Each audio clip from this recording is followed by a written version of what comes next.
हम लोग अपने लर्निंग प्रोसेस की शुरुआत करते हैं। कल के सेशन में हम लोगों ने बात की कि एक सेलर और बायर के एवरेज से क्या हम अपने टारगेट को जब डिसाइड करते हैं तो किस प्राइस के ब्रेकआउट और ब्रेकडाउन के बाद वहाँ पर सबसे बड़े मोमेंटम के लिए हम ट्रेड एग्जीक्यूशन कैसे करें, कि जब कोई प्राइस अपने सपोर्ट एरिया को ब्रेक करे तो कैसे आइडेंटिफाई करें कि यही सपोर्ट एरिया है। तो मैंने आपको बताया कि बायर का बायर्स एवरेज प्राइस, ठीक है, और एक बायर के एवरेज प्राइस के ब्रेकडाउन के बाद प्राइस क्या करता है, अपने पिछले बायर के एवरेज प्राइस तक मोमेंटम करता है। अब ये कैसे पहचाना जाए कि कौन से बायर के एवरेज प्राइस ब्रेकडाउन हो रहे हैं और कौन से बायर के एवरेज प्राइस तक प्राइस चल कर जाएगा। ठीक है, अब देखिए इसको पहचानने का बड़ा सिंपल तरीका हम लोगों ने सीखा हुआ है पहले, कि प्राइस में किसी भी बायर के एवरेज प्राइस को पहचानने के लिए कि कहाँ पर औसत भाव है किसी खरीदार का या बिकवाल का, तो बायर्स के एवरेज प्राइस के लिए हम क्या तरीका अपनाते हैं, लास्ट स्विंग लो से और एलटीपी जो अभी लास्ट ट्रेडेड प्राइस है, ठीक है, एलटीपी तक टोटल नंबर ऑफ कैंडल्स किसी भी टाइम फ्रेम पर आप देखेंगे तो टोटल नंबर ऑफ कैंडल्स का आपको क्या चाहिए, एवरेज चाहिए, औसत चाहिए। यहाँ पर अगर मैं बात करूँ, ये मेजर स्केल हुआ, तो अगर आप मुझसे बोलेंगे कि लास्ट स्विंग लो इस निफ्टी 50 के प्राइस में क्या है, तो मैं बोलूँगा ये स्विंग लो यहाँ पर है। कैसे पता लगता है स्विंग लो का मतलब समझ लीजिए सर, जो लोग स्विंग लो में कंफ्यूज रहते हैं उनके लिए मैं समझा दूं कि स्विंग लो होता क्या है। एक खरीदारी का वो तरीका जहां से बायर्स अपनी पोजीशन को बचा ले जाते हैं। जैसे अभी प्राइस ने यहाँ से मोमेंटम की शुरुआत की 25,300 से, और प्राइस चल के कहाँ तक गया, चल कर गया 26,271 तक। ठीक है, चार्ट को थोड़ा बड़ा कीजिए, समझने में आसानी, 26,271 तक चल के गया। तो अब प्राइस क्या है, डाउनवर्ड्स मोमेंटम कर रहा है और अपना लास्ट जहां से प्राइस चल कर गया था, जहां से आखिरी खरीदारी, उसको काटने की कोशिश जैसे करता हुआ दिखाई दे रहा है। ठीक है, उस प्राइस को काटने की कोशिश करते हुए दिखाई दे रहा है। तो अब प्राइस में कहां से अगली खरीदारी उठ सकती है और कौन सा सपोर्ट एरिया होगा, वो कैसे पता लगता है, तो वही है लास्ट स्विंग लो। लास्ट स्विंग लो का मतलब है अगर प्राइस यहां से टर्न अराउंड होके ऊपर जाए तो सेलर्स के सामने अपनी पहली खरीदारी के बाद दूसरी खरीदारी जहां पे बायर करेंगे वही उनका होगा लास्ट स्विंग लो। तो सेलर्स के सामने जहां बायर अपनी पोजीशंस को बचाकर एक ब्लॉक ऑर्डर दोबारा तैयार करते हैं, जहां पर एक्यूमुलेशन रेंज तैयार कर दी जाती है, तो प्राइस में वो डिमांड एरिया से प्राइस दोबारा हायर साइड मोमेंटम करता है, उसी रेंज को हम बोलते हैं स्विंग लो। तो किसी भी प्राइस में जब हायर डायरेक्शन मोमेंटम चल रहा होगा ना, हायर डायरेक्शन, वो गिर कर जहां से लौटेगा तो वो टर्न अराउंड प्राइस ही आपके लिए स्विंग लो है।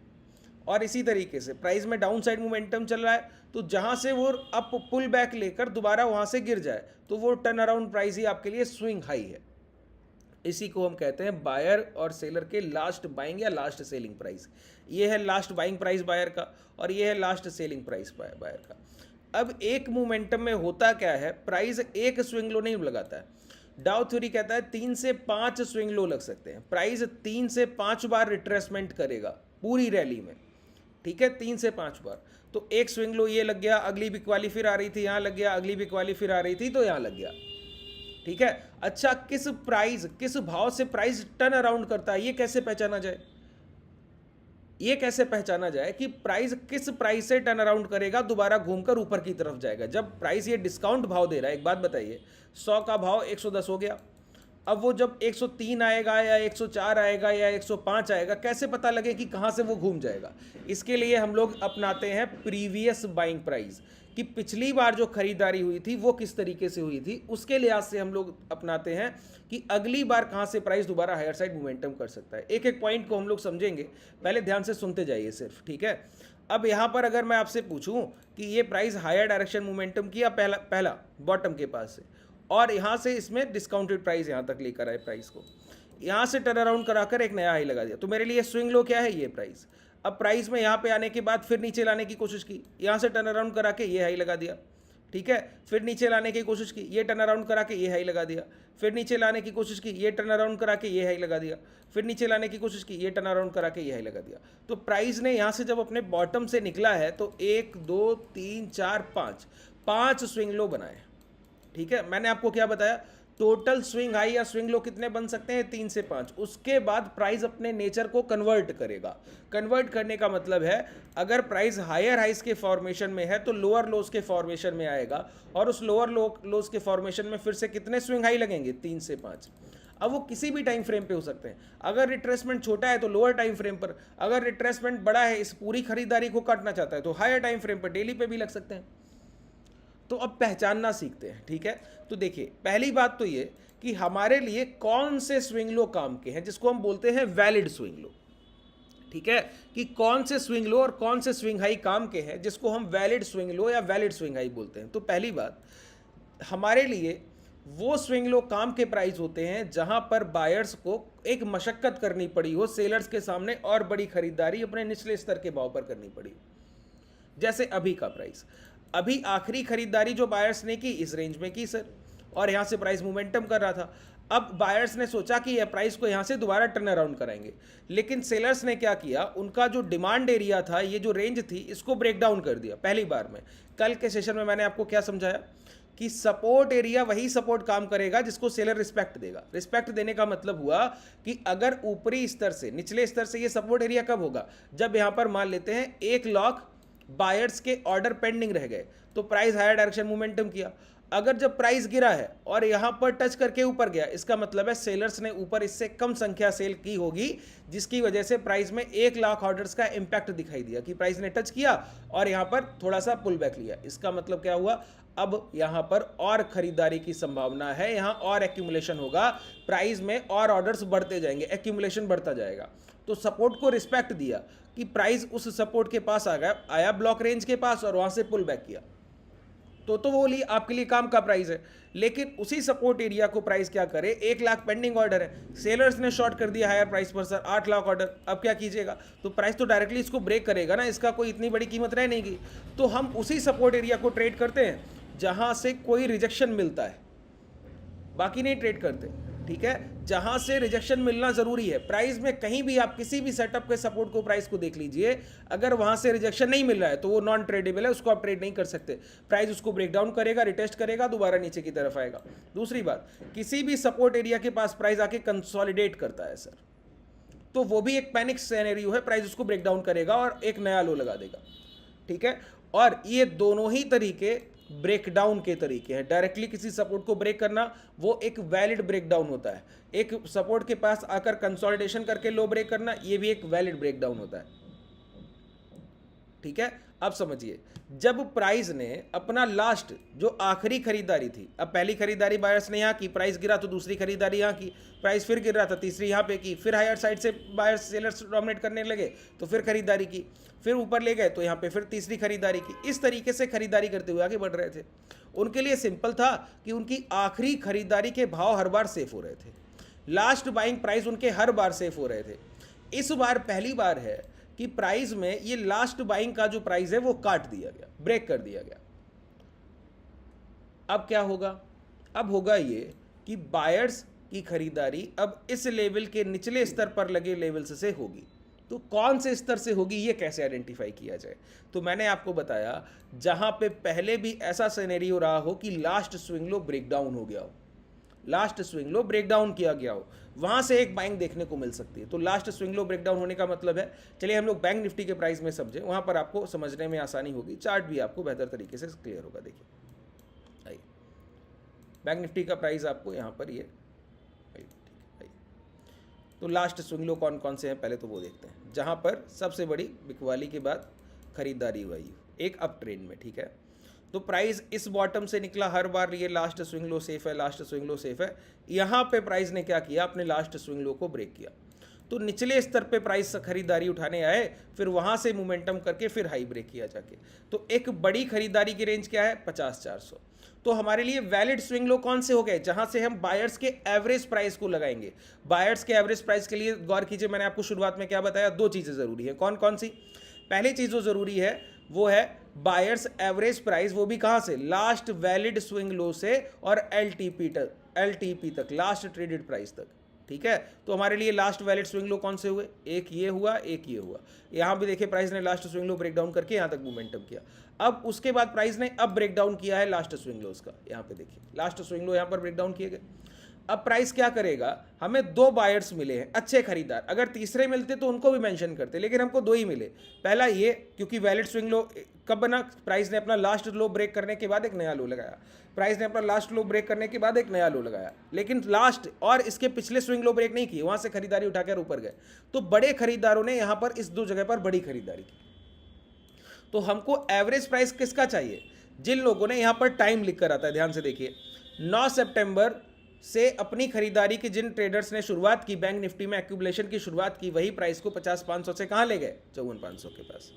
जिन लोगों ने यहां से खरीदारी की शुरुआत की थी 14 अगस्त से, उन्होंने पहला हाई लगाया था 51,700 और जब रिट्रेसमेंट आया तो दूसरी खरीदारी यहां पर की। अब प्राइस अगर इस बायर के एवरेज प्राइस को काटेगा तो कहां तक चलकर जाएगा, इस बायर के एवरेज प्राइस तक चलकर जाएगा। और इस बायर का एवरेज प्राइस होगा वो लास्ट बाइंग प्राइस होगा, क्या होगा, लास्ट बाइंग प्राइस। अगर सेलर्स इस बायर के एवरेज प्राइस को भी काट देंगे तो मोमेंटम शिफ्ट हो जाएगा डाउन साइड, मोमेंटम क्या होगा, डाउन साइड शिफ्ट हो जाएगा। ठीक है, चलिए अब हम लोग देखते हैं कि कैसे हम लोग इस चीज़ को बनाते हैं। यहाँ पे देखिए दो एवरेज हमको यूज़ करने होंगे। पहला एवरेज वो जब हमको टोटल नंबर ऑफ कैंडल्स, यहाँ पे आवरली टाइम फ्रेम पर यहाँ बॉटम से अगर आप देखें तो 119 कैंडल का फॉर्मेशन दिखता है। राउंड फिगर आप यहाँ पे मूविंग एवरेज में जो लगाएंगे वो लगाएंगे कितना, 120 कैंडल्स का फॉर्मेशन। हमको लगभग कैंडल चाहिए होती है, रफली फिगर उसके आसपास रहे। ठीक है, टोटल 120 कैंडल्स का यहाँ पर अगर आप देखिए SMA हमको यूज़ करना है। तो प्राइस में देखिए हम लोग कहाँ पर खड़े हैं, नियर बाई ये लास्ट बायर एवरेज खड़े हैं। ठीक है, अच्छा ये सिर्फ यही सपोर्ट नहीं है, ये फिबोनाची का भी आपको सपोर्ट दिखेगा ही दिखेगा। मैंने आपको बोला ना कि ये वैलिड स्विंग लो 3 बार लगते हैं, तो पहला ये, दूसरा ये, तीसरा ये। ठीक है, अब प्राइस कहाँ तक रिट्रेसमेंट करके खरीदारी उठाएगा ये अभी नहीं कहा जा सकता। ठीक है, अगर, लेकिन ये क्लियर है अगर यहाँ पर प्राइस नहीं रुका तो प्राइस का अगला सपोर्ट एरिया क्या है, इस बायर का एवरेज प्राइस। तो इस बायर का एवरेज प्राइस क्या है वो भी देख लेते हैं सर।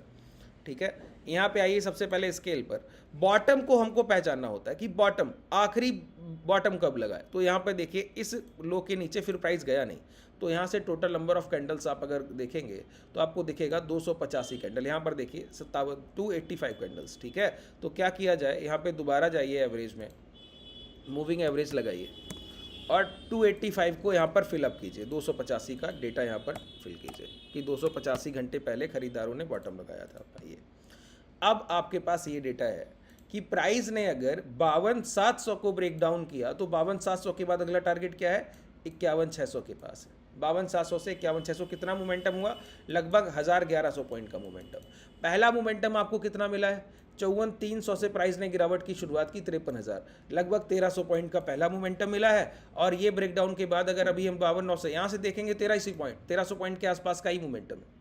ठीक है, 1,300 से 1,400 पॉइंट का ये मोमेंटम है, लेकिन ब्रेकडाउन के बाद जो ये मोमेंटम रह जाएगा वो कितना रह जाएगा, लगभग 1,100 पॉइंट के आसपास रह जाएगा। ठीक है, तो एक बायर को काटने के बाद प्राइस कहाँ तक चलकर जाएगा, लास्ट बाइंग प्राइस तक चलकर जाएगा। ये second last buying average price है, ये लास्ट बाइंग एवरेज प्राइस। तो बायर्स एवरेज प्राइस समझ में आ गया। अब मैंने आपको कहा कि ये रिट्रेसमेंट आप वैलिड स्विंग लो है, एक ये और अभी जहाँ मोमेंटम चल रहा है जब तक प्राइस जाकर लास्ट स्विंग हाई। अच्छा, ये वैलिड स्विंग लो कैसे हुआ, जब प्राइस लौट कर लास्ट स्विंग हाई के ऊपर क्लोज कर रहा है, जब यहाँ से लौट कर लास्ट स्विंग हाई के ऊपर क्लोज कर रहा है तभी ये वैलिड स्विंग लो हुए। और इन्होंने क्या किया था, अपने लास्ट स्विंग लो को ब्रेक किया था तब। ठीक है, इसको हमने यहाँ पर नहीं मेंशन कर रहे, इसमें किसी को मेंशन नहीं कर रहे, यही हमारे लिए महत्वपूर्ण भाव, यही सबसे जरूरी। ठीक है, तो प्राइस कहाँ तक आ सकता है, 51,585 तक। अच्छा, अगर प्राइस में कोई मोमेंटम बचा सकता है तो कहाँ तक मैक्सिमम सेलिंग हो सकती है, तो ये 50,500 के प्राइस तक। 50,500 के बायर्स प्राइस में दोबारा से बाइंग लाकर प्राइस को दोबारा हाई की तरफ ले जा सकते हैं। क्यों, ये एक लास्ट वैलिड स्विंग लो था और इसके बाद यहाँ से लेकर प्राइस में हायर प्राइस तक, यहाँ से अगर आप गौर करें यहाँ से लेकर यहाँ तक कोई भी एक भी स्विंग लो आपको देखने को नहीं मिलेगा। देखिए प्राइस गया और लास्ट स्विंग लो ये, इसको ब्रेक डाउन करने से पहले प्राइस गया, लास्ट स्विंग लो ये ब्रेक डाउन करने से पहले लास्ट स्विंग लो ये ब्रेक डाउन करने से पहले फिर घूम गया, लास्ट स्विंग लो ये ब्रेक डाउन करने से पहले फिर घूम गया, लास्ट स्विंग लो ये ब्रेक डाउन करने से पहले फिर घूम गया। हम लोगों ने पहली बार लास्ट स्विंग लो को ब्रेक डाउन किया और उसके नीचे सस्टेन कर रहे हैं। अगर प्राइस दोबारा लौट कर इस हाई के ऊपर आया 53,200 के ऊपर, तो हम सस्टेन करने का वेट करेंगे, फिर 2 घंटे के टाइम फ्रेम पर क्लोजिंग मिलनी चाहिए, तब यहाँ पे टर्न अराउंड को ट्रेड करेंगे। तो अब हमारे लिए जब प्राइस ये हाई ब्रेक कर दे अगर यहीं से लौट कर, तो अगली बार यही एरिया हमारे लिए मेजर सपोर्ट एरिया होगा, जो कि अभी कहाँ पर है, इस रेंज में है। मेजर सपोर्ट एरिया हमारा कहाँ है, 51,000 से लेकर 50,400 की रेंज में है।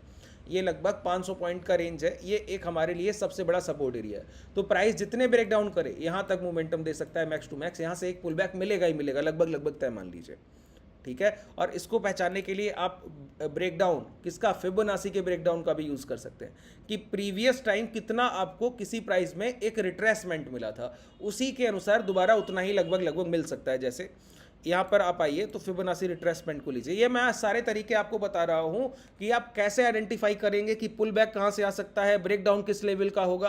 देखिए प्राइस में ट्रेडिंग लेवल टू लेवल होती है ना। अगर एक बायर का एवरेज जाएगा तो अगले बायर के एवरेज तक प्राइस चलकर आएगा, वहाँ तक कोई बायर्स तो है नहीं। अब यहाँ पे कोई अच्छी खरीदारी हुई नहीं, अगर ये ब्रेक डाउन हुआ तो प्राइस इस लेवल तक चलकर आएगा, क्योंकि बीच में कोई खरीदारी तो हुई नहीं है, ठीक है। तो price level to level trade करता है। उन लेवल्स का आइडेंटिफिकेशन, पहचान आपको आनी चाहिए कि उनको पहचानिएगा कैसे, ठीक है। अब यहाँ पे देखिए, पहला यहाँ पर हम लोगों ने बॉटम से खरीदारी की शुरुआत की, प्राइस के ये हाई लगे और कहाँ से बाइंग उठी है बताइए, 0.618 लेवल से उठी, 0.618 लेवल से उठी। अब यहाँ पे अगर आप आएंगे और यहाँ पे इस तरीके से इसको लगाएंगे तो 0.618 लेवल क्या है, 0.618 लेवल है 51,900 के पास का प्राइस, ठीक है। और 51,900 के पास ही अभी जब हम लोग बायर्स एवरेज निकाल रहे हैं तो यही 51,600 के पास का प्राइस, 700 के पास का प्राइस क्या आ रहा है, एक बॉटम प्राइस आ रहा है जहां पर इस बायर का एवरेज है। तो प्राइस क्या करेगा बताइए, इस 0.618 लेवल को ऐसे रिटेस्ट करके फिर इसके ऊपर आके फिर मोमेंटम देगा, तो यहाँ पर तब हम लॉन्ग करने के लिए सोचेंगे। तब तक यहाँ पर हमारे लिए प्राइस क्या है, सेल ऑन राइज है, सेल ऑन राइज है। खरीदारी के कोई अवसर हम लोग नहीं देखेंगे जब तक प्राइस यहाँ से 1500-1000 पॉइंट की डिप ना ले ले। अगर बायर्स के एवरेज ब्रेक डाउन हुए, बायर्स का एवरेज यहाँ पर 52,700 के बाद कहाँ तक लेकर आएगा प्राइस को, 51,900 पहला टारगेट है और उसके बाद 51,700-600 तक। अगर पुल बैक करके प्राइस 51,900 के ऊपर रुका जाकर, तो वो कंसोलिडेशन के बाद प्राइस हायर साइड मोमेंटम करेगा। अगर यही 51,900 का प्राइस किस तरीके से एक्ट करने लगा, एक रेजिस्टेंस की तरह ब्रेक डाउन हुआ और यहाँ रेजिस्टेंस की तरह एक्ट किया, तो और गिरावट होगी, प्राइस फिर और नीचे तक आएगा। कहाँ तक, ये जो आपको दिख रहा है ना, जहाँ से शुरुआत हो रही है 50,400 की रेंज तक, ठीक है। इस तरीके से हम लोग लेवल टू लेवल ट्रेड करते हैं बायर और सेलर के एवरेज के साथ, ठीक है। अच्छा, प्राइस में अगर हायर डायरेक्शन कोई मोमेंटम देखना हो तो टॉप से एलटीपी तक सेलर्स एवरेज सर, सिंपल है ना। अब तो चीज़ें आपके लिए आसान हो गई, बिल्कुल आसानी से चीज़ों को सीखिए। कोई ऐसा मत कीजिए कि नहीं बहुत आप कुछ एक्स्ट्रा ऑर्डिनरी ट्रेड कर रहे हैं। जितना सिंप्लिसिटी के साथ ट्रेड करेंगे उतना ट्रेड्स आपके लिए आसान होंगे। यहाँ पे देखिए टोटल नंबर ऑफ कैंडल्स को 22, यहाँ पे आइए मूविंग एवरेज में 22 कैंडल्स को यहाँ पर एवरेज में लेकर आइए, 22, ठीक है। देखिए यहाँ पर अब जब तक प्राइस 53,386 इसके ऊपर ट्रेड नहीं कर रहा है तब तक आप लॉन्ग कर ही नहीं सकते। ये सारे रेजिस्टेंस एरिया हैं, ये से हाई प्राइस है जिस सेलर ने शॉर्ट किया ना उसका ये एवरेज प्राइस है, तो प्राइस रिटेस्ट करके गिरेगा। अगर आप गौर करें तो कल के सेशन में 53,230 के पास से बिकवाली आई थी, तब तक एवरेज प्राइस इसका इसी के आस राउंड में था, इसीलिए यहाँ पे इसको टच किया, तुरंत वहाँ से दोबारा नीचे आकर यहाँ कंसोलिडेशन नियर बाई सपोर्ट। जैसे ही 52,700 के पास के ब्रेकडाउन मिलेंगे, एक मोमेंटम आपका 1,100-1,100 पॉइंट का मोमेंटम है, ठीक है। अगर 52,700 के नीचे गैप डाउन करे प्राइस तो रिटेस्ट का वेट करेंगे। कल के शाम के सेशन में मैंने डिस्कस किया हुआ है कि रिटेस्ट का वेट आप कैसे करते हैं, ठीक है। रिटेस्ट के लिए अभी लास्ट सेशन हम लोगों ने देखा कि प्राइस रिटेस्ट कैसे करता है, ठीक है। तो वो कल का सेशन सभी लोग जरूर देख लेंगे। अगर अब इस सेशन में आपका कोई डाउट रह गया है तो मुझे नीचे कमेंट सेक्शन में बताइए। अगर आप हमसे जुड़ना चाहें तो डिस्क्रिप्शन में आपके पास टेलीग्राम और व्हाट्सएप कम्युनिटी का लिंक है, वहाँ से जुड़ सकते हैं। धन्यवाद।